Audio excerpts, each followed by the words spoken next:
101.7 yenyina na shepa senkran Abeka Junction and yeso mo wodi afiri ukopie mo wasantema mu a yenuanom hello kasebo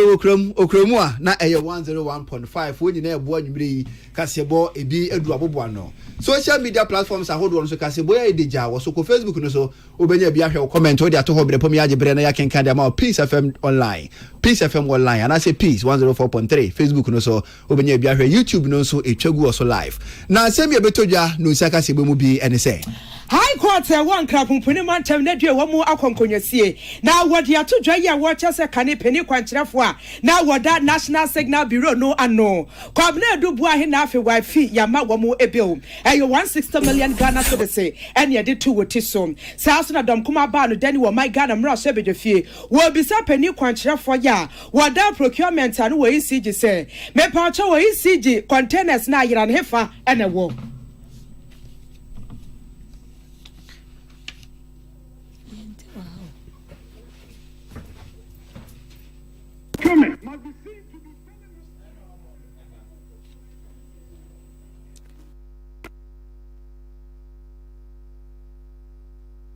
Aswafo wa shama no nsam wo my Ghana mu dia todwa wo chese ministry ne nsa asebia ankra wa mu atone kwan bia so wo behwe se ne beye wo mbetimi agye. I'm also glad to announce that we have stopped the attempted sale of diplomatic properties in Nigeria and in Zambia.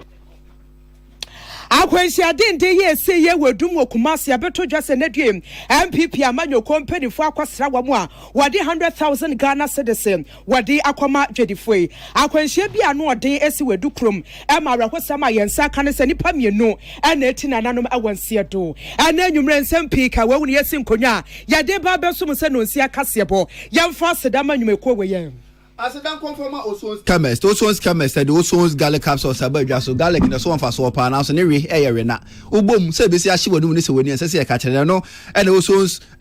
chemist, why the capsules come on one so fast, what you bedema. MTN what we do for you everywhere you go. High sense gun, electrical appliances, papa, the gun or majusu, any high sense. Doffer roofing system, so that amount chance never cook crew down, so be the promo Jessica, Eddie, a month penny for budget cash and carry limited, Eddie Blue James energy drink abipmu ewo Ghana dwaso be yemfin hia duonu ene akire nie ene Blue James asum Ghana sompa na ohene yere spices nso ewo dwaso oba be hye mukase obekeka ne mabo makeka ne mabo mo aduane nso ka wano na abofo ne wo hu aduane ne ye oba kafra uhia ohene yere spices ene eguma so oto oh for no aduane ne hwe ohene ba himfie ho no be hu se ye ohene yere se won san no papa enti oba yi ukodwaso anya spices bia na yeto edos wo dwaso bi krompo ho no mu a kotobekuma odbe ye aduane be wiade be china mofre ye obi efe ojane nan na wo fe onya cholera kwana kwaje wo hene yere spices na eno ene spices aba obi ayeto bi se afina aba na yedie enti oba me kanfo wo hene yere spices edi amawo akenkanfo eyeme Sadat Mohammed Mene Mame akosua etonam enafe ohine wo kasebo ahene afi yanye brana kasebo ne mu nkyeremu yemfa so mu seye na anu ada na Ghana from motin se krom hasem ensambege ne ensampola trinity na abrantia no ogusu awoje ne samba eye kwabna edubu ahene abrantia te na kyerese ensase ogusu awo topa wo krom hasem eye 27 besine yadwene ho ayentiase yetiase ayenwene ho ne nyina ne sempanifo abo amane a wo kyerese wa my Ghana sika $7 million ya yase bra na we penny kwankyerefo eda National Signal Bureau nka wonsom sane beya cyber mfidie wonfa nkoto ene si yehwehwe mu abo penny sika ne wahia yase na account mu na eguso a ehome ena nsoma yewe company photo nsafra no enu kra se enu wane wa fie tu kwan ya kyerese wane wani akyeremu ewo Kotoka International Airport nti wo mudu ya wo muguso pass na asefo ye check wo mo a ena yewe company fo se munyina hwai na ne bei eyamode nti wo che no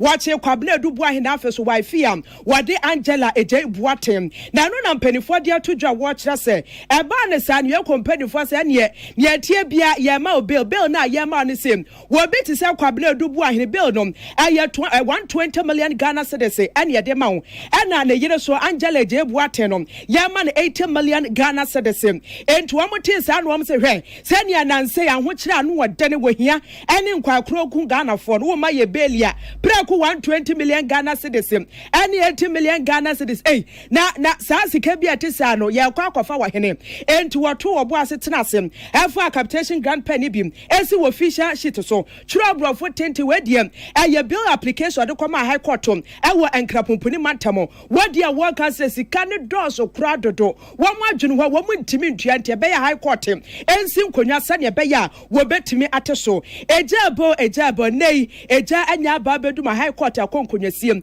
What dia wodi to dwa se sia de ya tete so se hu ade amamom. Ti a ate so ne sem. Kwabena edubu an se sika obetua no. Wade de se be bia gina na gina. Wo mo de atodwa wo akira sem. Eye 80 million and wo beto no boase etimi atua. Na afi wade ama empanifo anasem. Eye 120 million Ghana cedis and wo betua ade ama empanifo no sei. Eye bele de ato ni ti so sanso na ne yerem. Angela Ejebuatem wonu etua 80 million Ghana cedis na cha se. Wo so obi ti se kwabena edubu an se ya. Wonu bel condition be bia wotimu anu wotimu nyade a wo mutime te so ade ma no a na cha se ya de bia ya rekosam. Enti wo mu di ka hyase bo hunkro ewi echi na kwa se sa na tie dia de ne etie bia wase yetime te so ntino 120 million Ghana cedis na fem 80 million Ghana cedis no wo bi ti se kwabena edubu ahene sem wo betua 80 million Ghana cedis yam eye sika e de tu ti so na afa ne yerem Angela Ejebuaten so eye 80 million Ghana cedis yam ya de tu ni ti eso na no na mpanifo de atodwa wo kira sem wo bi ti se kwabena eje anasa kwabena edubu ahene sem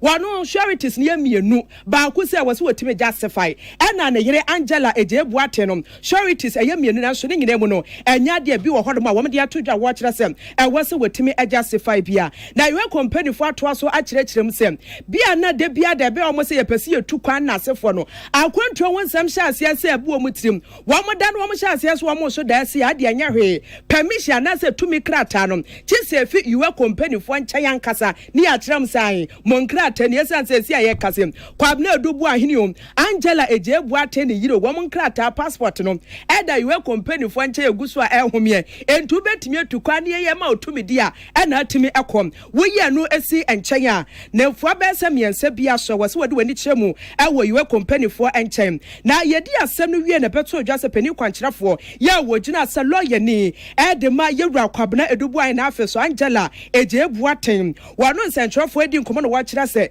wano kura se ahyase no wo ka kyera court no se sika ne edoso dodo 120 million Ghana cedis kwabena edubu an ne pesika eda ni ti so no ena ne yerem 80 million Ghana cedis enemre ya ho kyere ku Ghana fo na sa bill no wo mo kofa wo hem wase ano kura wadwene ho a wonte ase ena se afi yewe company fo nche na eba wo bi a wo bo kwadu se nipa na so kura no wetwa no ho a wo sanso ema o bill de na wo kyerem se yade bi ha adwene na so deputy attorney general Dr. Justice Sai wonu kyerem se wo hwe bone a abrante akwabna edubu ai na afeso Angela Ejebuaten wo mu adina na se nka yewe kodie na nka ne kwa so ano no yentie se ne lawyer attach a wato ne boase kyerɛkyɛ ne nsɛm a wɔkyɛ sɛ sisi ade ne client no wo mu enya wo mu fa hodie nti wɔse ne ni agye pa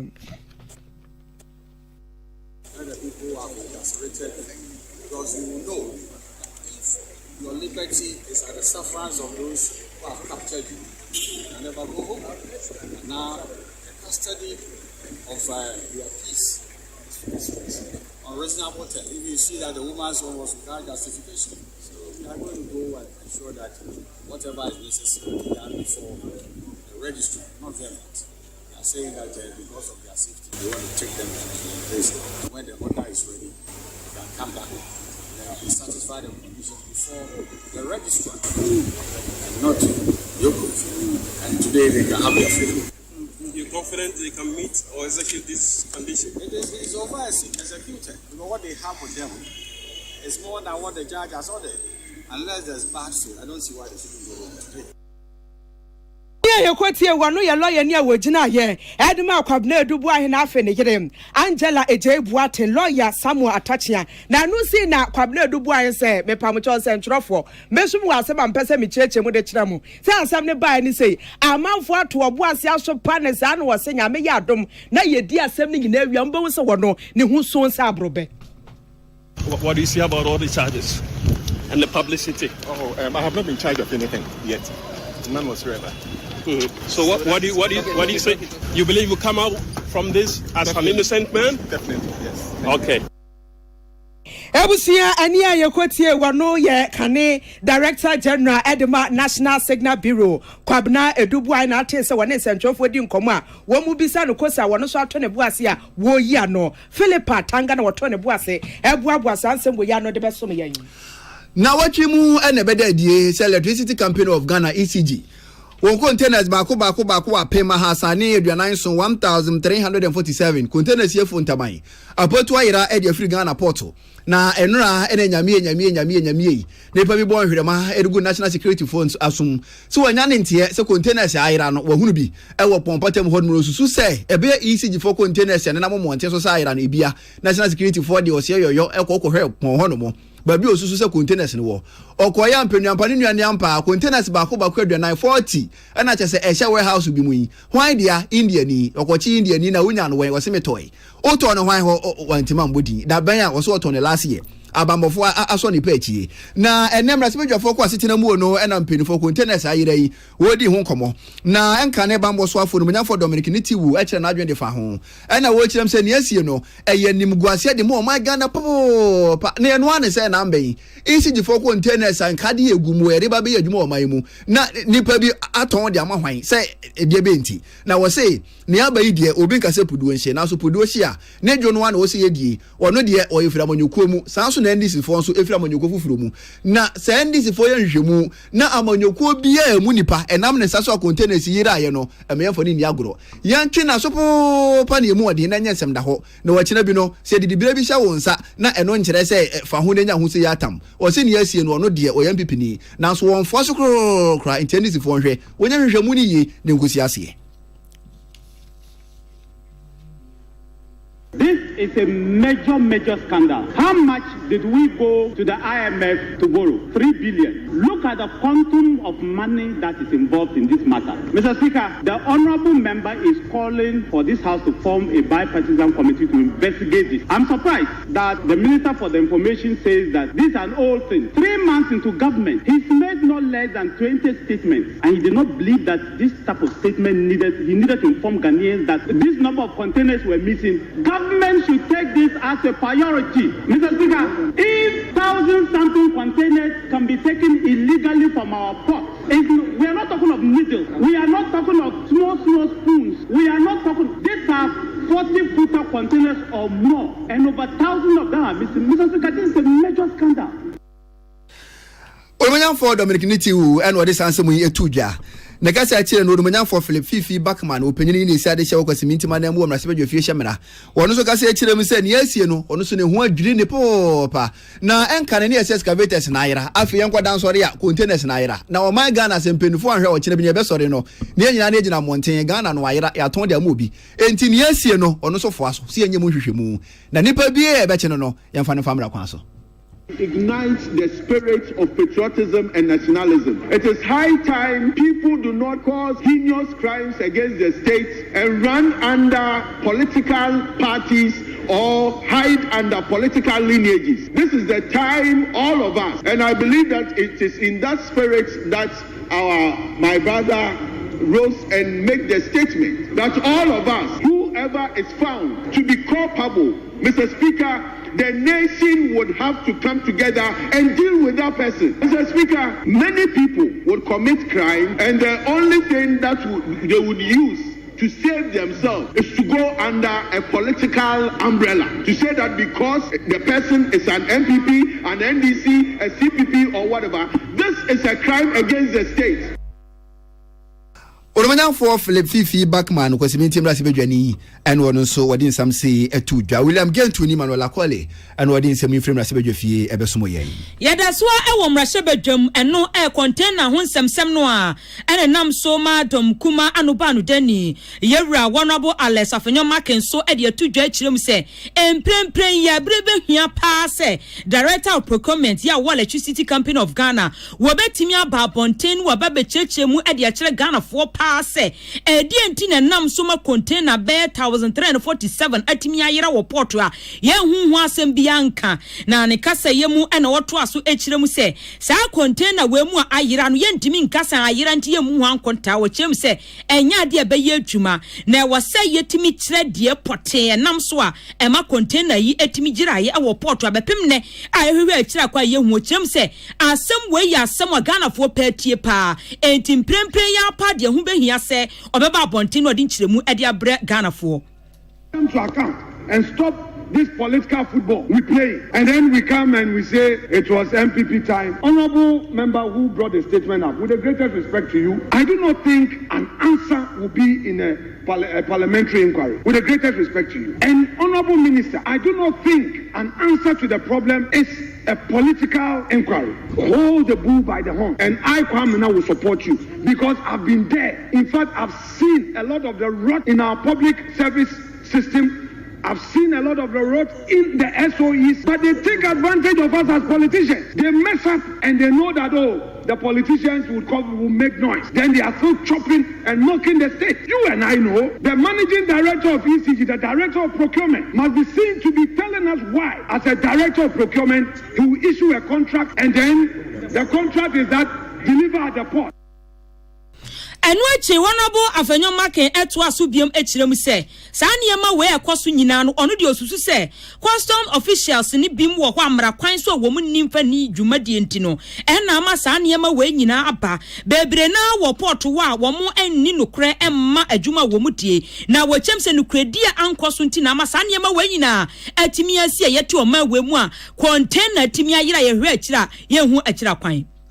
This MPP NDC, it's a system problem that I will any day support this minister to embark on reforms. How come containers at the port, containers that have arrived, the bureaucracy at our ports, they say the containers are missing. Mr. Speaker, it is true that when these containers come, there is some connivance with some customs officials and they sell these containers, these cables that ECD needs after the supplier has been paid. They sell the container and then people resell back to ECG. Are we pretending we don't know? Instead of us to pay attention and kill the rots, then we come here, then MPP, NDC. So now they say, maybe it's happening on the MPP, it's happening on the NDC. No. And honorable minister, I know what you can do. If we can give you support to do it, you must adopt a posture, a non-partisan posture, and tackle the rots. Na eni a wode braye no wo chiesa to aso biom echire mu se nyame anim rekwani wode to energy minister animo honorable John Abdullah Jinapɔ se won hwe se nimanimu ya wo betimi ahwe na watu wanamo we nkoye te se amanyosem ana se party a party bi yemfa amanyosem krato nchen na yenhwehwe baabi potia asem ni free ni baabi e ekowie na nipa esese ye twe wo maso no emra no eni wonadi. The minister will come and say, ECG has a huge bill. There is debt. Now who calls them? Us, as a political class. When there are issues, we don't identify the issue and say, this one is a national issue. Let's kill it. We want to play partisan football with it. It comes back to haunt us. How many people pay bills in Ghana? ECG, all the power that we produce. Mr. Speaker, let me hazard a guess. I can say, not on authority, that less than 20% of consumers pay. A lot of factories consume electricity, they don't pay. The prepay is adjusted all over. At the end of the day, it becomes the debt of the state. These are things that if the minister comes and says, look, I am embarking on serious reform, I will go all out to back him. Because if the nation fails, it affects all of us. Yede bra wo no minority leader honorable Alex Afenyo Maken ne ene yede bra wo afensem ya yede ebra wo no William Gatesu ene Emmanuel Colley ene boabo no edi free mreshebe fie edi bra yen enti sisi ani akoba ne se Ghana for ehwe ECG for containers na yira watema port no se containers no so krabusia se ne ye ken enye pen drive na sabi obi amu ahye ne botom eye container bi eso wa bai tre panti tema port ho ni pada se ne wo bo aye yetimi yiye nyame nyame ayadom yesi na no ne edika India for ene ye kwadom sisi aye kase China for be se enwotwe Ghana ni baako ena yense timi aso wo mu pechi ewo Shy Hills a wo kire se containers no ebi egu honom na national security mpanifo no wode to dwa wo kire se wo mte wo nka ebi hyem na manfo hye ase so wo frɛfrɛ mu se wo mate wo Peace FM se amanfo akeka ECG for containers ayira nti wo mo hye na sa container ni se baako bi si one ma wo mo hye ni look alike otimi se eye ne ayira ni bi pe na ye kwa ma no so ye ne ensentre ni danso abiam ekwa kodi enkomo se ne ensem ne to ne bo ase kɔ so ewo tema port nyina wo betimi akyerɛkyerɛ mu kama ade amaye danso akwa abanyumra yi ye nua bakwa de anka boko na emom oman Ghana ye nyina mu nkane ho nsem na bese nansanie sanya yanya ntiye se containers mako apem ahasa aduonum nyina atimi ayira ewo tema to senjina bia no ho nkomo na ama sesei oman Ghana titru tema ne mpotamu de obi ebusa na ho sai na efa hen na etimi empiefi to senjina bia ho no mo a ekopie baabi a akakopie na enne anopai na osoafo a wono na hwe omayi ahoden nsam so onmonyamfo John Abdullahi Dinapo the Ministry of Education and National Security Penifonium ebepie mu ha se containers mako apem ahasa aduonum no ade a wono mo epe kira kwan sentrafo ni wo mo ti gu mu a ye di tepie mu ye di kan ye kopie mu e wo Shy Hills lobi a ye fere wo se manya joponya na ye kopie eye warehouse mienu bi e wo hono mo a ho de ye koye no na container na niema ni wo mu omokofa ba ye ne de nya ade a wono ma ye fi ho na emum emu niema no eye electricity nkane ahoma wono okokra ba ye senkode bebo man Ghana nkane aho bra no ye yi dia ba ye de agudam anane adane ani aye ne foforo na empanimfo ekoto so ewo honom na warehouse ba kwa na company mienu aye koto wo manya deponya ho no eye full na pay down fine na Chinese bo enyumaku a ewo sa manya deponya potem ho no a wo manane aluminium cables bi adane ani aye ne bibi foforo ye free ho na ye de ani atiremu ewo kokompa aye no ewo pom katamanso mensinim ne kemetre pom krona kasamu mensin no ahim kronim na ye koto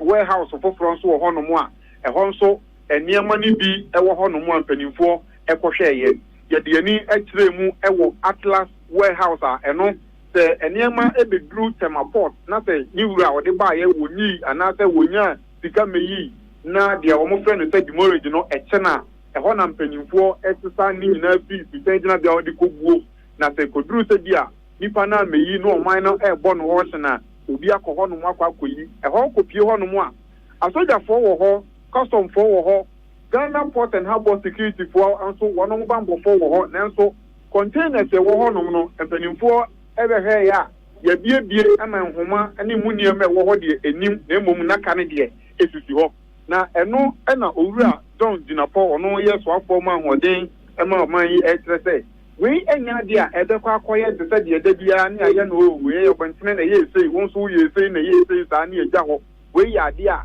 eye sika twitwiri dia oman no abo ehun kakra dia ba se bebo ma ye nkane asem atumi agina yi na sai akokpa sa akwa we so dia enya de a ebeso ho a me no ka se wo dia to dwa se enipa be se edu na wonto wono mu a emu nsia eye Chinese fo na emom emu nan enso eye Ghana fo ewo sa ensemu na se be yo na emu nsensem be se kwan e pa so na pie free su senjina bia ho de otoafo no akyese eye ade a onu be di akiri na obi a ne ho bon sa asem we bia mu no emra no eno no edi yene ne kopie ho no ne nsem bi eni.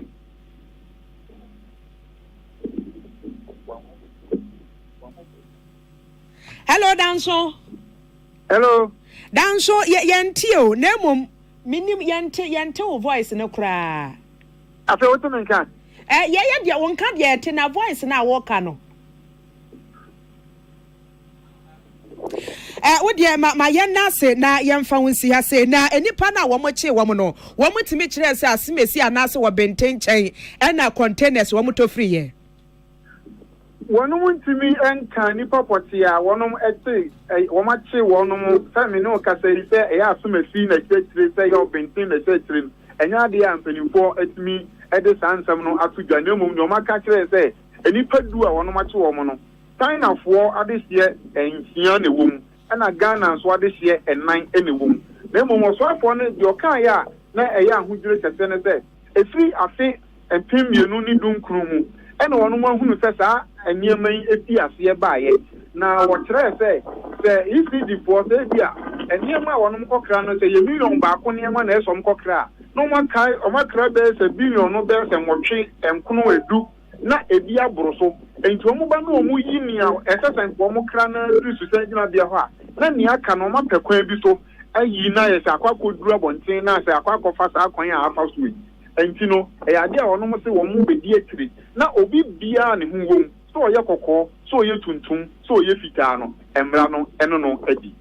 Danso anwumre ye beda se ene wamane po ebusua yensentre ni danso abia mama ne bo ne ekotie tema port ene se ne ansem no ekọ ye nyina da enti wa kirechirem se China for wo ye nsia ena Ghana de hye enan ye konsem foforo so na ye konsem foforo so a ye Ghana fo nyina ni masem se na numu hono mu ena nya ne ntie se petition mi se bi akwakoto mampanyina pono so a nipa di petition kwato mampanyina pono so no wo hwe ne mu se chief justice ye beji ne dibre edi afri ni nsemu na chochorofo edi ma Ghana mampanyini Owura Kalistos Mahama edi krata pie monto so wo chirim se na Ghana fo nya ne ntie ne sa pepe ne kura wo mu nipa mi yensa ena petition odi ya beto mampanyini table so mampanyini hwe chief justice ne dibre ye nje emfamfri ni nsemu na bosumi atwa mu 14th ena petition mu mienu ekwato mampanyina pono so busumi ewo mu march ne de toso edunso ana ne toso miensan so ebeka ho na wo tiremu se o mampanyini saka petition ni pepepe se na o ma Ghana mamara article 146/6 SC no o mampanyini boso e de ma chairman of the council of state no so o mu hwehwɛ mu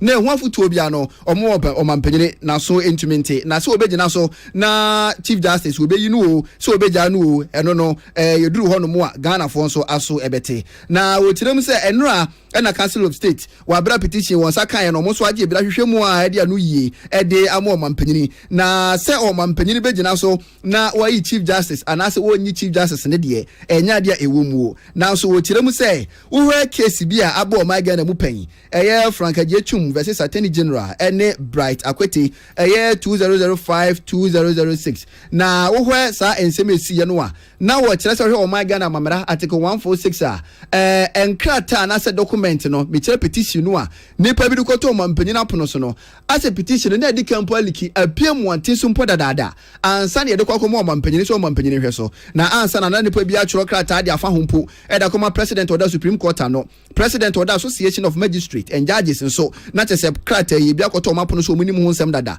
president of the Ghana Bar Association so na krata yi bi akoto na pono so dada na chese petition mu miyansa na mu ba ko de atia tese wo ma Ghana mu eno de so mampanyini so obegina so na wo de sigina ya ene enya de beboa ene timpenifo chire mu say say ni ansem na ba be de joma Ghana mu no o mampanyini pew wo mpew emra ne hye no say petition ne beto na pono so pe e wo so wo de ma council of state no mo de ho afutuo ma no wogina so editu anamo etiane de mampanyini behwe na waye ne sa na emom krata pie mo nten so ne de mpenifo behwe na brepam no waka ho asem de emom mienu aka no eno so mpenifo behwe na wadi ho enkomo na brepam no gina esi o mampanyini ebesi ede afa ho no wo ma Ghana fo nyina so ate ede afirim wei ensem wo pie mo nten so efa petition miensa akoto mampanyina pono so na wo hwe animu say chief justice yedi beyi no ede afiri ade so eho Yanko mrashebedwam na ukopie mu awo mrashebedwam enne ebra na budget nsensem ekoso no a eno enenam so Honorable Okujeto Ablakwa wono eye Minister for Foreign Affairs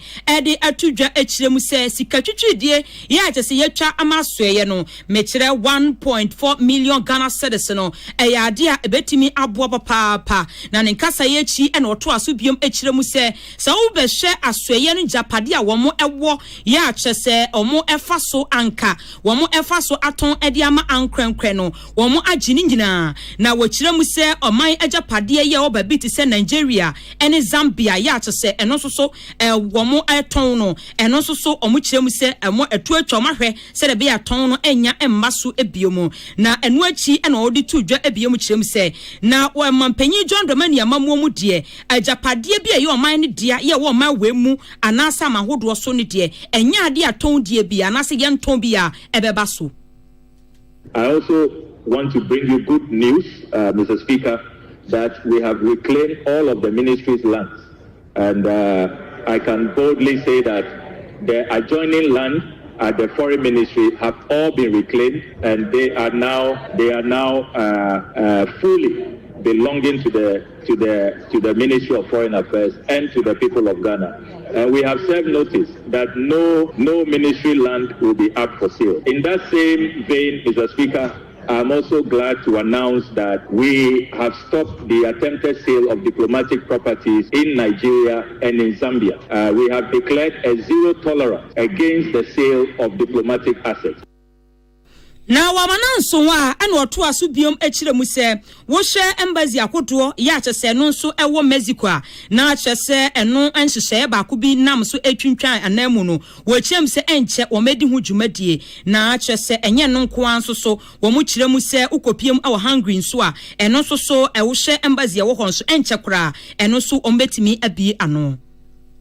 Ways about why we have put on hold the plans to establish a diplomatic mission in Mexico. I want to state for the record that it is only a temporal suspension of those plans. We thought that we should reduce the expansion looking at the economic situation of our country at this moment and do only one for now. That is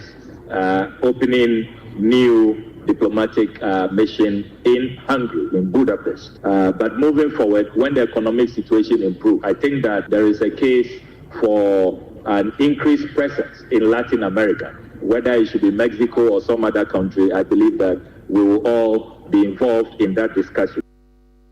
Eno achi no mrashebedwani ede ma wo manfom wo bosome fre ho ye ewura wonrabo nana osafo agye aye enso ede to aso biom akire mu se ukopie mu ewo amamman eye nkrosu a na edan a kyese ye oman Ghana mekire embassy akoto ye oman kronkron Ghana no o hyete bia na esitie na nye kra enti wo besre se ni monimu yaso en behwe na nsiesie bia wo se ye fa ho no wo mbe se de bia ebe hye oman no animonyam. Speaker, also we spoke about the obsolete missions. Speaker, they are, it is not something that can be fitting of a Ghanaian mission that needs to be looked at. Speaker, there have been several proposals, some of them for us to partner with the private sectors to, put these structures into proper shape. To use one example, we have a structure in Manhattan that is one of the richest streets in the world. Speaker, there was a proposal to even go into partnership with a private developer to raise the entire building and then give some to Ghanaians and make money, and then the money will come back to us. But Mr. Speaker, we were not able to finalize some of these things, and many are crossed. So we are urging the ministry to also pay critical attention to some of these missions. Yede bre mono mrashebedwani ede ma wo manfo mo bosome fre ho wonrabo nana asafo agye aye ne ene yede ebre mo na ensem ya yede bre wo no Emmanuel Akoli ene William Gentu ene boaboa no ede firi mrashebedwam ede bre ye Kanim Rasebedwani ya wajina hwade ma adesha wa sin central baton pesia so fifi mantemo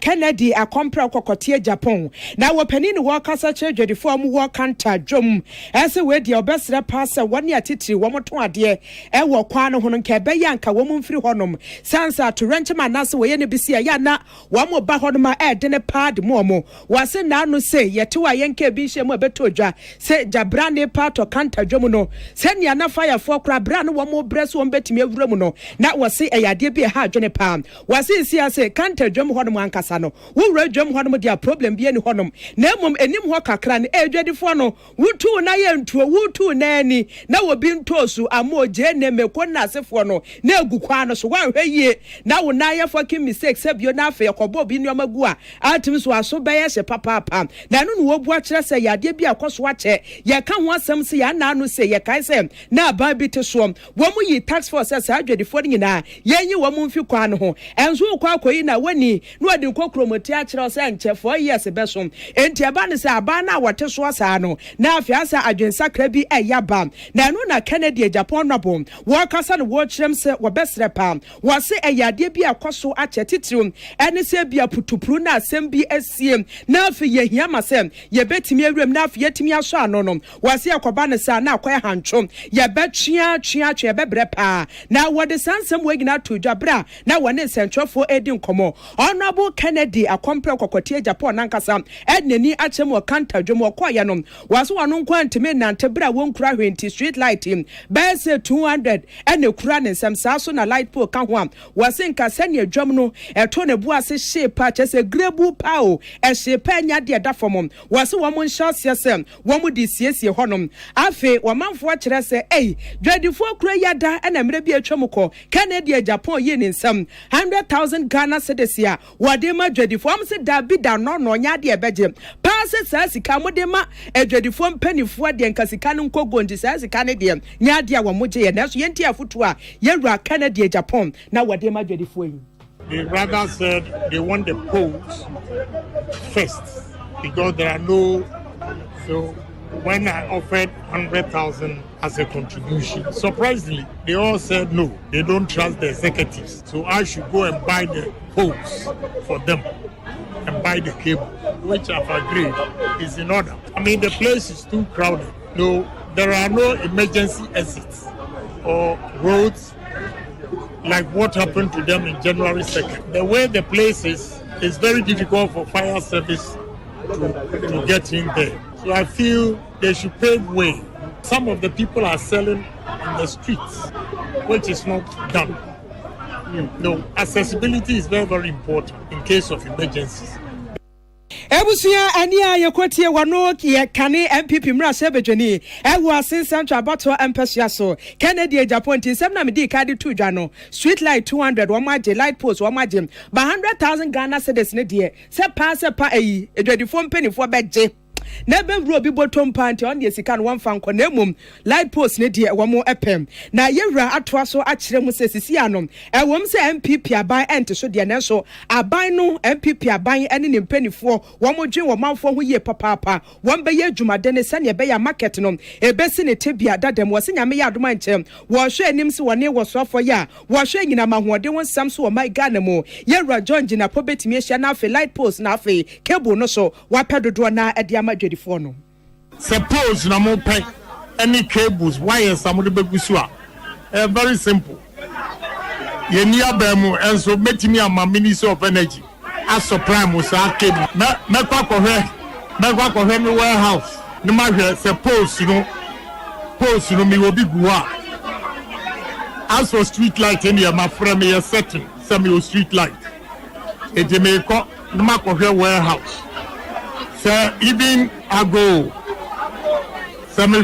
nessa ministry of energy ebe cha me anka some top post no e de abram enti se sika na me ba no se ne amo akire magneti e wa brantie wo minso Ania yekotie wano ye kane MPP mra sebedwani ewo asen central baton pesua so fifi mantemu yewura Kennedy Japan sansem way George Osai no obobo anu am wodi ebesom ye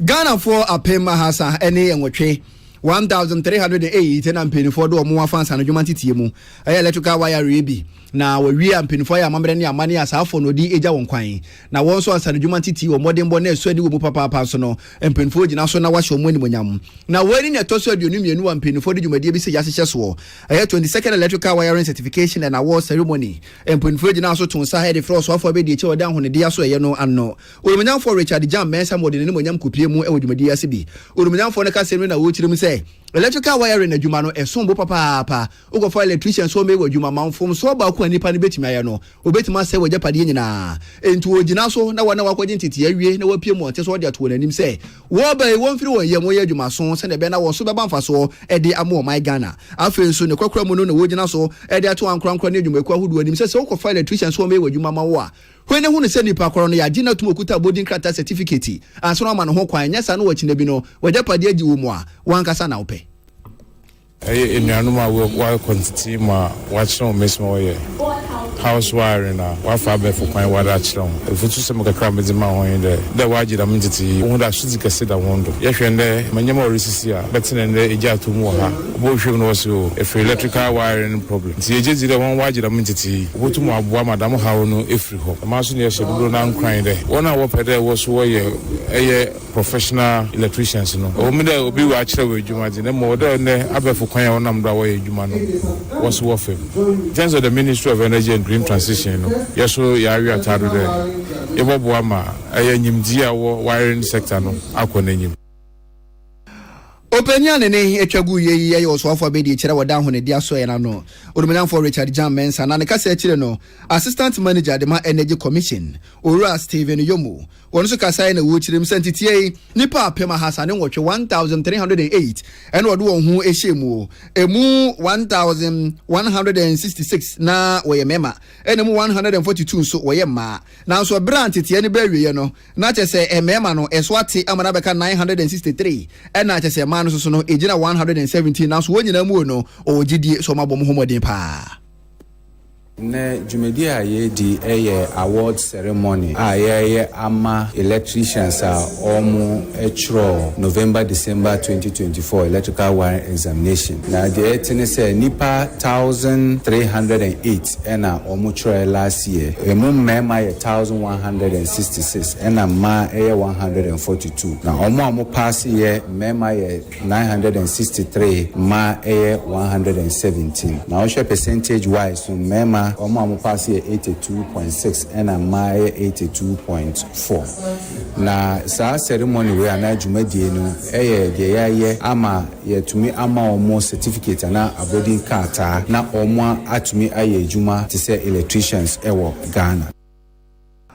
Ora Steven Yomo, we assistant manager Edema Energy Commission, and what is answer me etudja. Na ntitie chile no ewura ye bo na baso. Say ne modern body educam Alexandra Ashley Martins and so ekasai.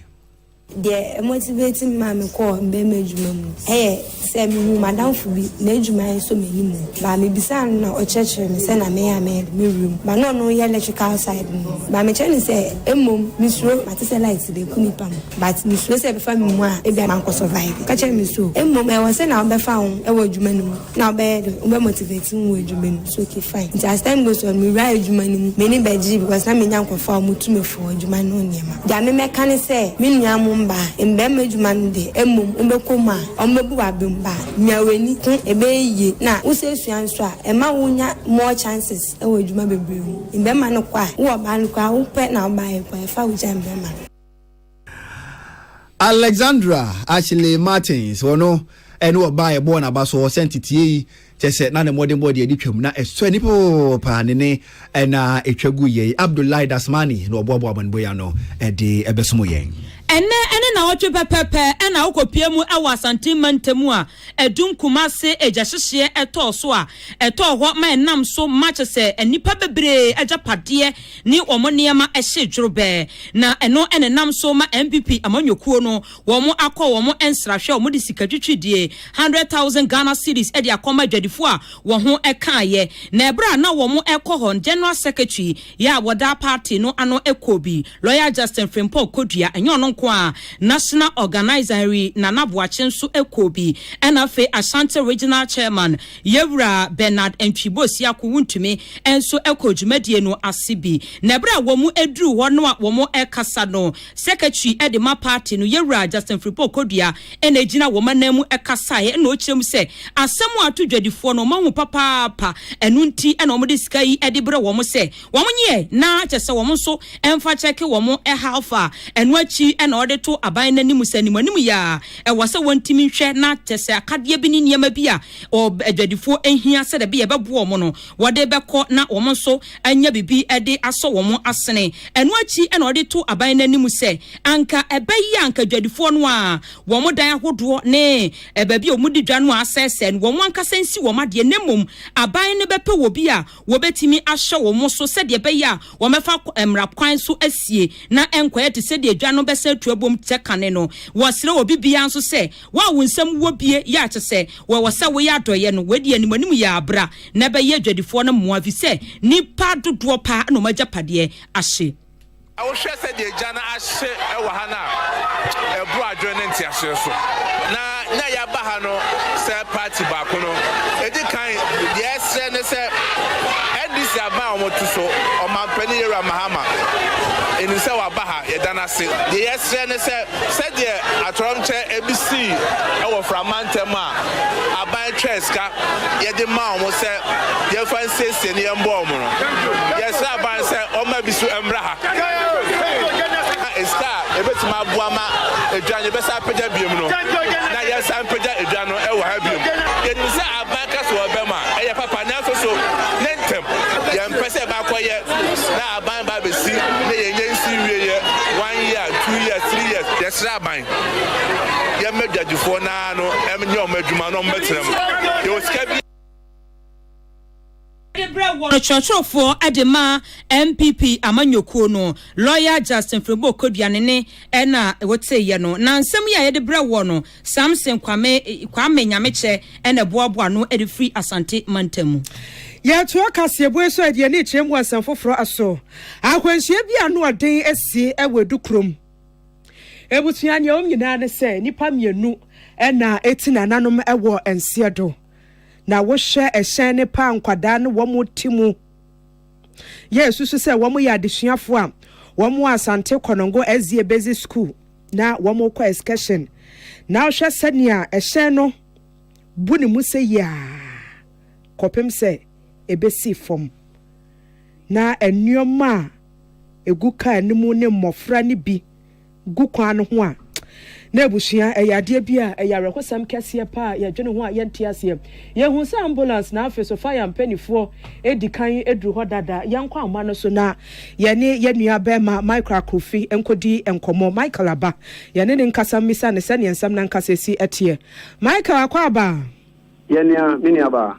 we de mintimi nkasa boko akwanhia na eba ne sen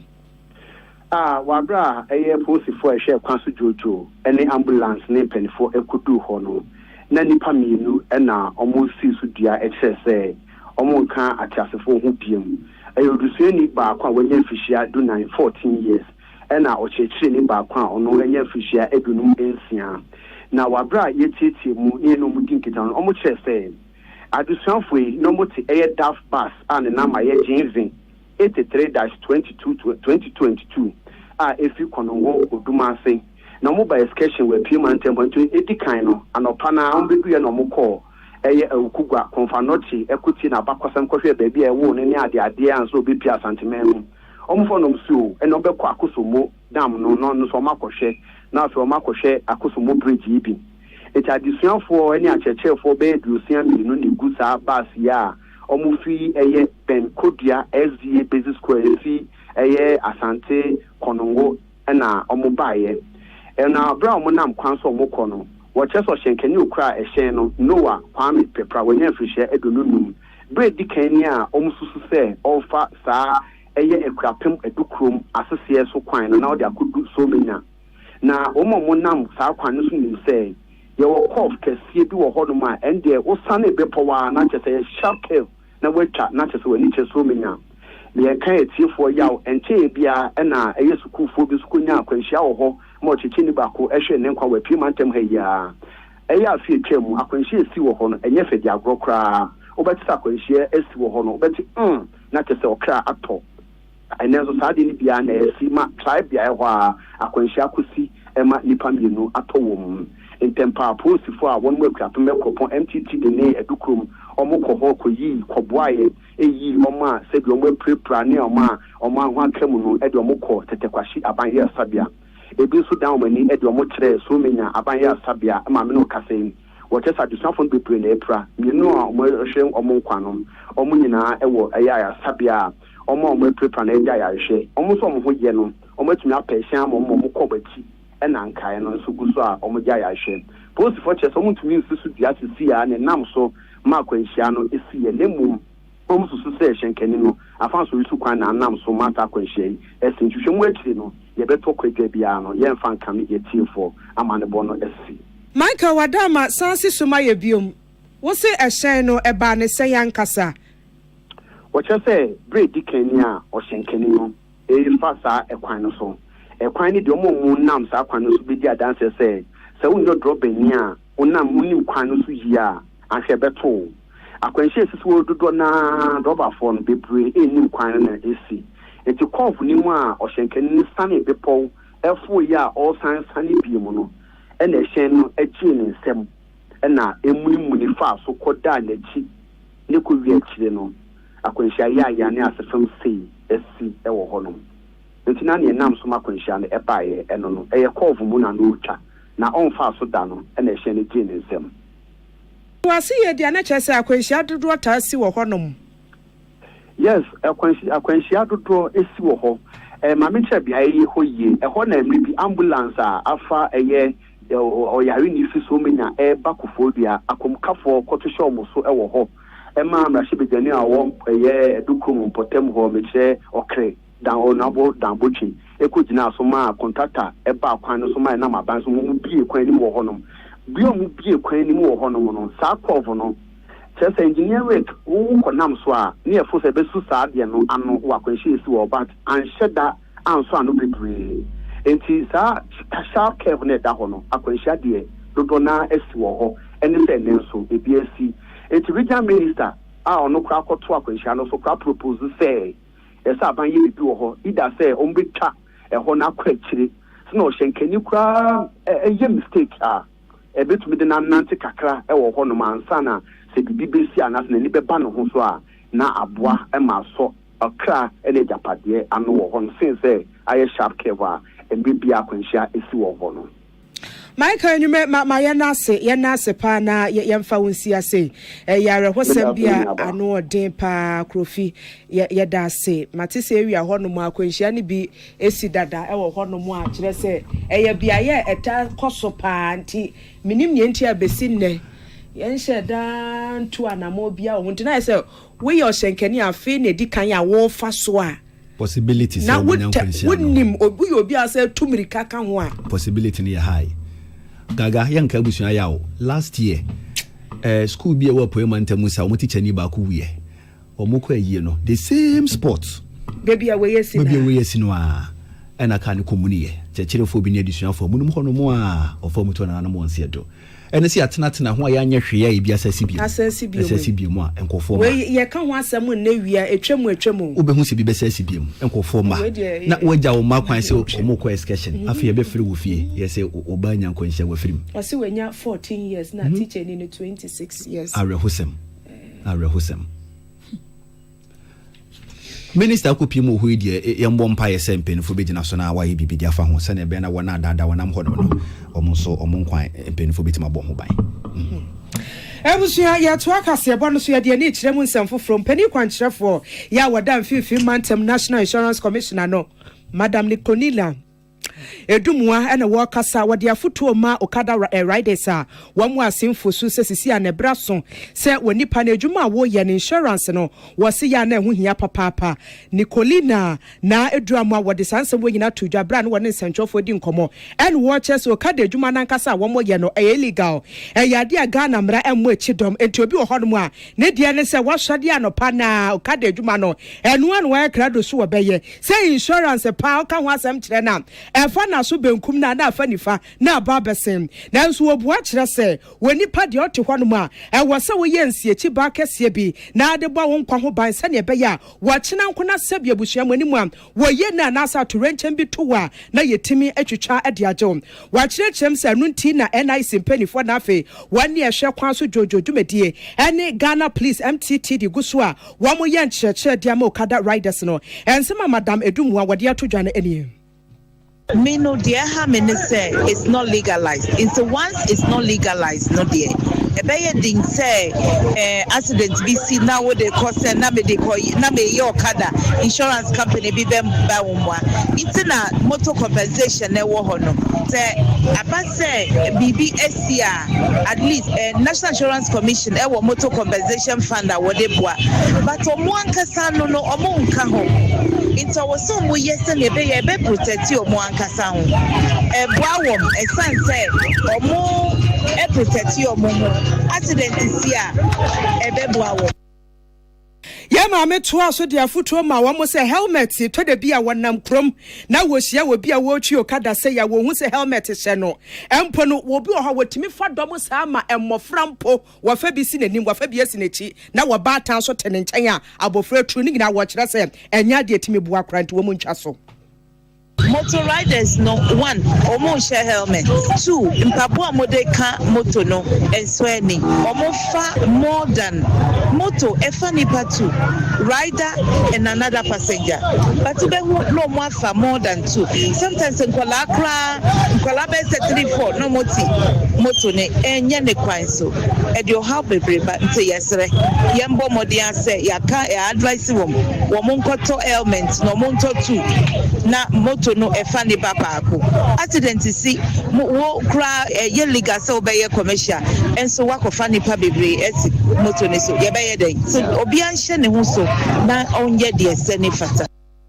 Ani ayokote peni kwanchirafo ya wadan fifi mantemo National Insurance Commission no ano Nicolina na edumu anensam ano no na miko manka bi yemfa nkasem ti chairman edema asimfo so wani a echi wo kadan kabomko Emmanuel Mensa so kasa dia seda PSA ma Insurance Commission no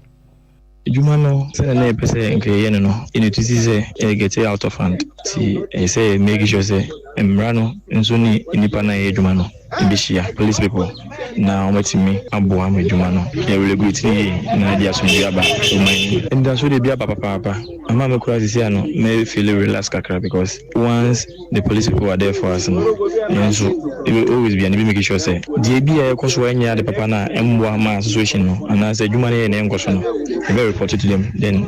na action it may take place which one the members ni na okada riders ni na say obia make sure say the bibia adana kwem no china etona ehukwan de na faso sisi ane de e be da police finance na e da insurance company we safety funds so e be do masepan Osuani ekote peni kwanchirafo ya wadwam tinani de ma asimfo so Kada Riders Association ko no Emmanuel Mensa nti wotu amofo pa yem Odum Prince Lemford ya won kwa FM asimfo so na sansem okuruche ya wade behsom ye Sagana fo beka ya fimpino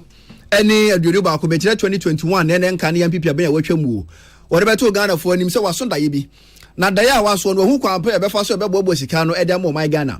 eni krata sumpo no afeni be kwa apro no sika no wanya kura na enye 1.15 billion dollars na no mpo e kwa IMF kwaje bosa na 3 billion dollars pende ye kwaje ye na da yeso etima ma 1.15 billion dollars e ba setena eni sika be bo mai pa na we na Ghana for ebisa before say e da yeso be ye eno so electronic levy e 20 be fe ni e-levy ampeni ampani nuane ampa 2022 wa branka ne fotosanfo owura keno furata be kenka budget no e na ka wo mu say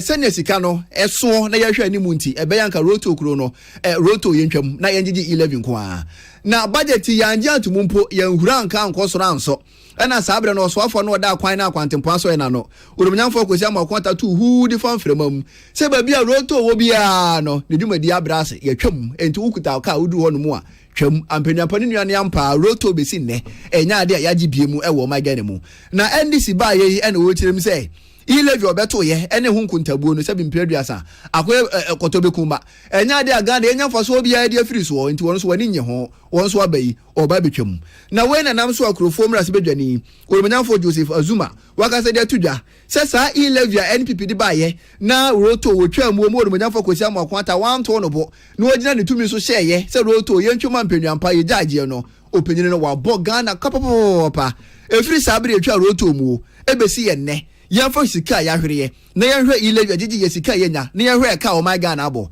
oromanyamfo chiem se nke be ya oromanyamfo kosi amakwata yafa no ko gina mra no na emra ne ndi e ka wa mo my Ghana abo no ontwa fa mo my no. It wasn't a charging of causing financial loss to the state. Obia ya be kan budget and ye kan we yan debate yan co appropriations yan pass bill bi anka say obia ya repealing law bia aye digital obi. Na ye we ya na wa ma order say all two books yan closing na obia kwa wontwa munko. Between sa brand ne time a ye de repealing law no. Onim sika na ngoma ni benya. But aye o man ato da bia jaman nka na nya hwe. Anya sa de na oye no. Tiamra ananka wo say ye de no ko gina mra no na ebusa no because anya say ye be kan say bia na ye kan ya na atake immediate effect. Fine, President Betima should be under certificate of emergencies. So if you say too urgent, but you don't just start ordering for, don't take levies, don't take tax. No, yanyanesa. Yes, I say, as a military government, be an but where a civilian rule. Na enwachire no eno oromanyamfo Joseph Azuma wodi appeal su biem say wabrana NDC bonto ano Ghana for bobo yana no ba so wo ba sa levy and previous sign for so bia no so no betwam ene emission levy levy betting tax yin na no be yefiri ho na no ho no mo nyamfo atoba for se keka budget no Ghana for dia dance se wasi so se sa ato ahodo nyina no betwam dia dance se NDC de odwene Ghana for ho papa youth no bebre owa no mo kasetia and obi anso in the strength of the youth in this country now. Country Biafra is being ruled by the youth. We are very influential because we are the future of the state or the country. We can say say you live here I say betting taxi say be omon for us because we share adwuma eni o man and to be owa e kwan no fa so invest no anya the capital or nti he wo ko on my investors e dey job and esanso dey make sika e dey bibiase and now we no obi akodi ni bet na bet ni dey na nti e bia e bedi wa me ntwa bi da but what transnational predictors are games ibia who follows our mobile boy I thought they be a surprises full of surprises. Now at the end of the day obi investors are da nyame be na do mo benya ka credit na aban se wa 10% na no so ya dia na sebe ento asumu na e hamrante ne papa omo kan dia aban nti Ormanyan for Joseph Azuma openyere yin esi ade hye wa kurofo ma na mu amra sebadwo fie hyemra ene odi sansemu yi etu William Gentu eni Manuel Akole ene odi amane boy ebesomo yen. Acting President Edema Ghana Hard Rock Miners Association wanukoya no sanso eye ohene Edema omanfo mo asen dansame Dr. Nana Okofo Chumberima ya wotoso enum ena wode atudwa kirem se nyame anim no kura hwe hyehyɛ pa aban edi aba ya eye gold board policy no ebeboa papa moman no atimi agyare nanso na enum ena wode tudwa akirem se gold board policy ebetimi afanentoma pefra na ejina Hard Rock Miners so na jese wono a wotu efoma gudie ewo abotan mu no womo ena ebeboa na nye womo a womutunu asase ene ensuwansu aso no Dr. Nana Okofo asanso eto aso biom ekiremu se wo hye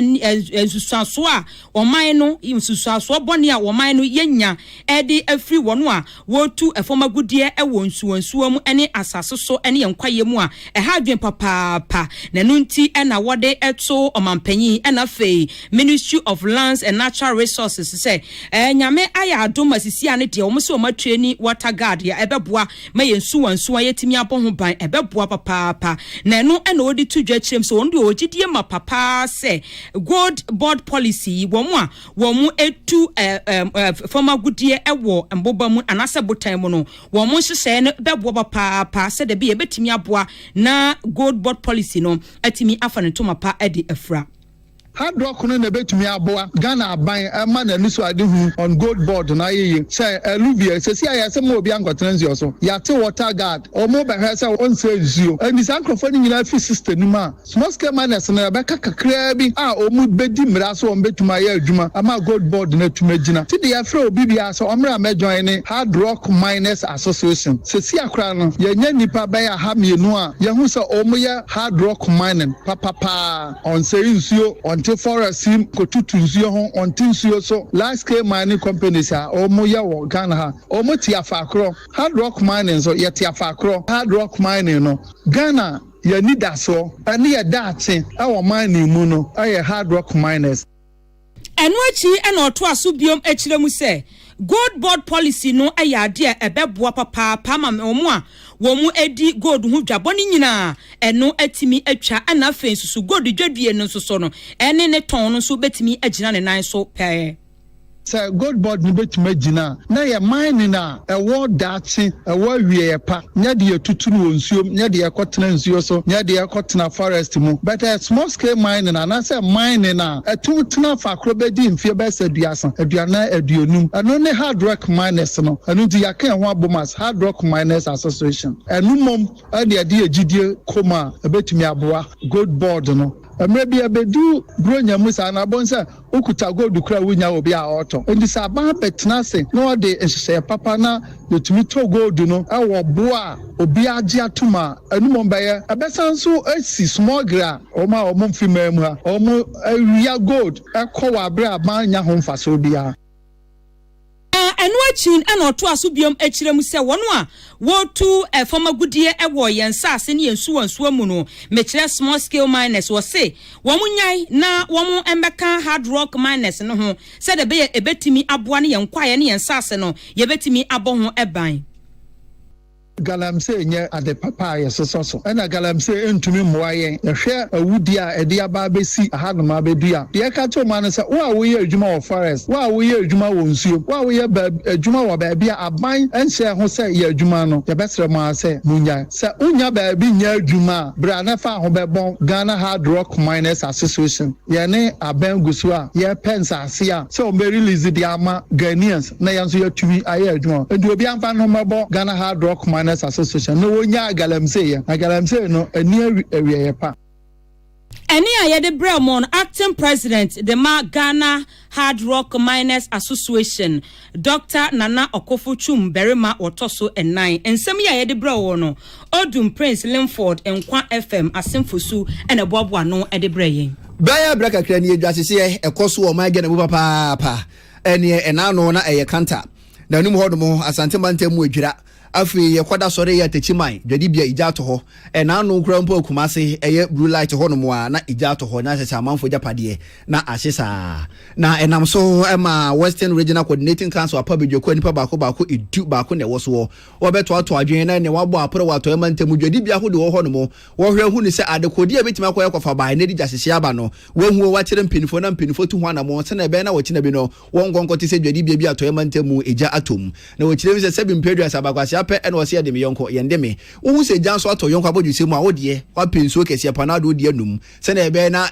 wo de no eja emba metomu na no na ato emantem mpenifo kirim se ne yekoso o mantem ahudu mu no omudi ho ya opa na de hu ne suru abeto wonso ne sa esu ntie na wapa bejeko behwe hu ni se dwadi bia hodo wa ato emantem no obebo mpempe wo ho adekodie bia enda yie na ebetima kofo jasese aba no onyi mpenifo asutiri na ontu ho anamo na ato emantem so afo oromanyafo Joseph Nelson ene sentwerefo edinkomo Dama washer na mwabaya ubutumu kwenye washisha hofofro manyipana wetu na wako back na wekeze nubwa ni naye ohauka sepa yempede bibesi wasori into na area brace yede dema beku ya abotuba kuwi nwa wowom etituru fa ewo nyina no Western Region da wako mada ubutumu na wabua ma demu jumedi wako igwa kasaka so han wobobo ma pro no wako hede what then risk ben oho ba de na woye wo ho a obotum odija aba na ejampo eda no eje twe na mo ba ya fire fukra woboko no wako akoko enti akra na no so wa ba ya ha nti ni nyina nkamfu enti na yede demu kuyi aba abobaze Oromanyafo Joseph Nelson na ya toye mantam ne so afo no de sansemu yi etudwa na abedweko nipa baako edu baako ne woso yi Western Regional Fire Service Commander woni ne won titenani Assistant Chief Fire Officer Grade 2 Owura David Asadako wono so kasa ya wodi nsem sei etun sentrefo anim. 1. Cooking in the market should be stopped. They should stop cooking in the market. And also people who do illegal electricity connections. But when you go to the market, you find a lot of illegal electricity connections at the market. So I think that electricity corporations should come out with checks to check all these illegalities. Because most of the time when it rains, these illegal connections cause a lot of havoc in the market. So there's also creation of walkways, just common walkways. You go to the market and even walkways in the market, you can't even find walkways. The whole place, the pavement, everywhere is occupied. So I think that if they're able to create a lot of lanes and routes in the market, it will help us solve some of them. If in case there is any incident, the fire personnel is being moving. Western Regional Fire Service Commander one so anti-market fire committee and pin for the one a day one in it in any other one no Assistant Chief Fire Officer Grade 2 David Asadako nene ena etwaguye apia danka Rock FM and wode amane boy ebeso ye begina apia danka amane boy so na ya homeka sebo no so ye ba ye beto aso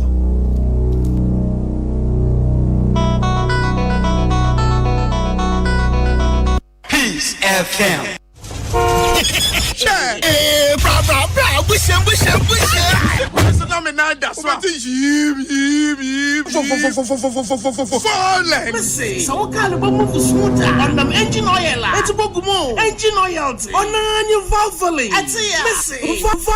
Valvoline lubricant. And I'm used to valvoline. Jai, just who use valvoline lubricant? No emission. Valvoline oil. On my car, machinery, and equipment to move smooth. No friction. No, you figure engine when say who there. No wear and tear. Valvoline oil, battalion.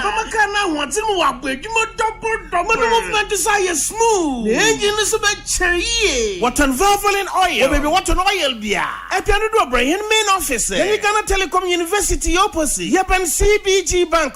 Fred 030-225-7633. And now the authorized dealer. PSD Plus 020-128-9987. Valvoline, the original engine oil since 1866. Happy delightful Jew. Swachulala, chichi soso. Afranapa. Epe pashu breakfast and was in woman. Don't happy delightful juice against with toast, cereal, and even them cool. What a weird. And you mean a bread and fifi. The moisture fridge man. Happy delightful juice. One of one. And you be here. Happy to relax away. Swano when you're. Let's say what a chamado. Happy delightful juice. Of an appear bring you all day long on fruit juice. I'm happy delight. One different flavors, different size. You number 1 letter. Number from NG 150 and 250 ml. A healthy life songs on your supermarket. Happy delightful juice. Loaded with taste. She never seen Betty a washisha womb. Bibiara ni hɔ a ɛyɛ sɛ wɔn nso wɔ save ya to hɔ. Ɛsan bet way bet saver feature antino. Simple wo bet no ayira. Wo bet nye sika. Ebiom wo bet ya wahyehyɛ na mo a sika wo de bet ye no. Ye Sunday ma wo. Ɛne ne ɛkeka ho bebree. Bet saver ɛwɔ bet way nko aso. Ne nya nneɛma ahodo ɛkeka ho. I say, Enshishai Kakra, Gaming Commission of Ghana Sashasiye, who need fear no chia, Enko. Betway, Nadia Kika who be Peace FM. Tune it in, turn it up, Peace FM, and rip off the knob.